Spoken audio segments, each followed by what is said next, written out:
Okay, it's day 35. You've been holding off the zombies for over a month now, but you're doing fine. You made sure to stock up on plenty of long-term storable food. But now, it's day 335. You've eaten all your stores of food. Except for that last can of tactical bacon you were saving for your birthday. And when it's gone, you'll probably kill yourself. But it doesn't have to be this way.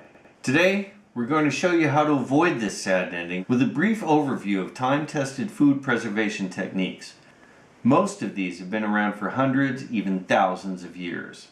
Since the invention of the refrigerator, most people in the industrialized world have lost these skills. But when things like reliable electricity and refrigerators have become a distant memory, you'll be glad you have them. How you are going to eat once your food stores are depleted is one of the most necessary yet least glamorous aspects of surviving the zombie apocalypse long term. Second only to the toilet paper conundrum because, well, everybody does that too. You can argue the advantage of AR versus AK all day long, but the fact remains that neither of them are edible. And only a total apoca-clown would think that all that canned food in the Walmart he's taken over will last forever. So, where is your food going to come from? Where it's actually always come from. Hunting, gathering, fishing, and yes, farming.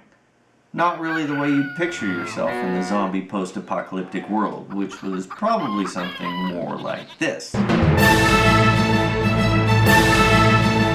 No problem, you say. I can hunt. I've been doing it all my life. That's great, provided everything you shoot is a single meal-sized critter. What are you going to do with that 400-pound buck you bring down? Normally, everything you don't eat right away goes in the freezer, but remember, freezers have ceased to exist. The same question applies to those 200 tomatoes that you just harvested from your summer garden, or that bucket of blackberries you just spent all day picking. You need to preserve these things so you can eat them later. We're talking about slowing or hindering decomposition.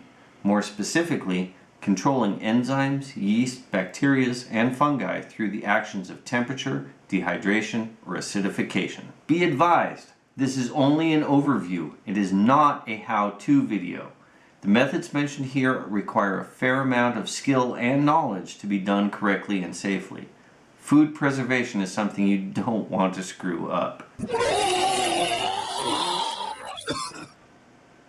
Fruits and vegetables can actually survive for a long time in a cool, dry place. Many people used to have these places. They were called root cellars. Some vegetables can be preserved just buried in the ground.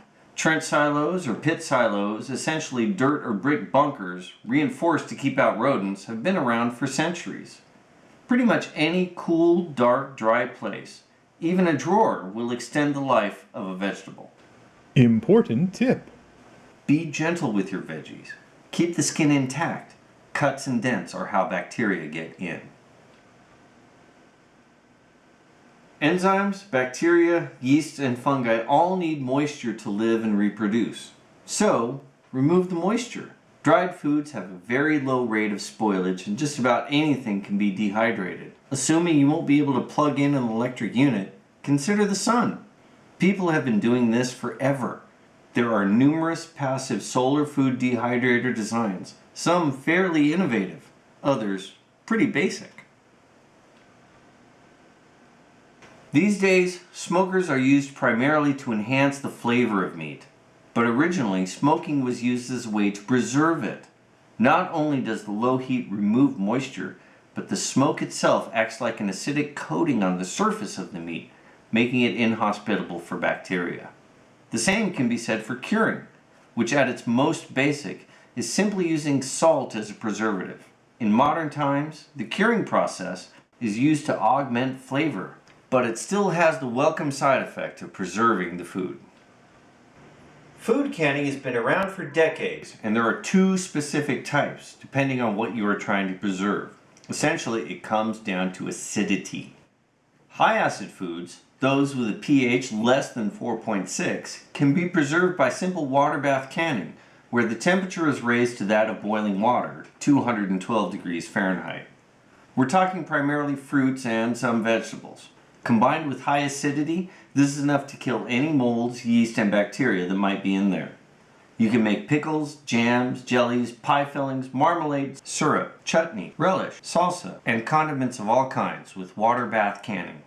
However, the low acid foods, meat, poultry, fish, and most vegetables, must be heated to 240 degrees Fahrenheit, and the only way to do this is with a pressure canner. To reiterate, without adding pressure, boiling water does not go above 212 degrees. You can boil the low acid foods at 212 all day long and still not kill off everything that can harm you.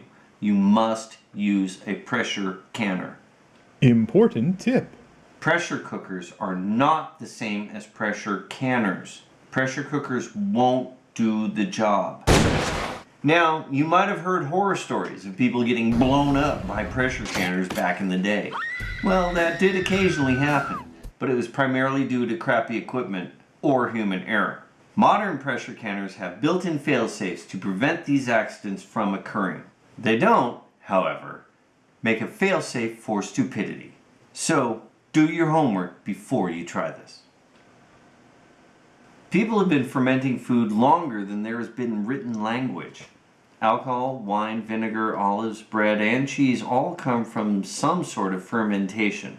Essentially, instead of stopping the action of bad bacteria, you are going to harness the action of the bacteria you want. There's virtually an endless amount of food that different cultures around the world make using fermentation. But when we're talking specifically about food preservation, we mean acidification through lactic fermentation. And again, salt is the key. So these are the very basic methods of food preservation. There are other techniques out there, other variations, and a huge amount of information on the subject. So learn how to do this correctly. And don't forget, to preserve food, first you must have the food. Hunting is cool, but you need some greens too. Think about a garden. Instead of stocking up on more bullets, consider stocking up on seeds. Important tip. Heirloom seeds versus hybrid seeds. Learn the difference. It's important, provided you want to have more than a single harvest. Live in an urban environment with little space? No sweat. How about a roof garden? People have come up with some very creative ideas. And if you've got the room, consider livestock. Chickens are great. The hens will lay eggs, and if the roosters piss you off, you can eat them. Or how about goats? Or even pigs? Don't think about these animals as pets. Think about them as dinner, with heads.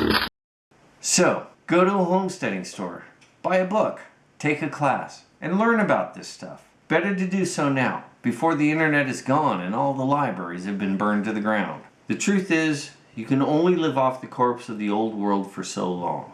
Living off the corpse of the old world. That supply of dinky dye dog food will eventually run out.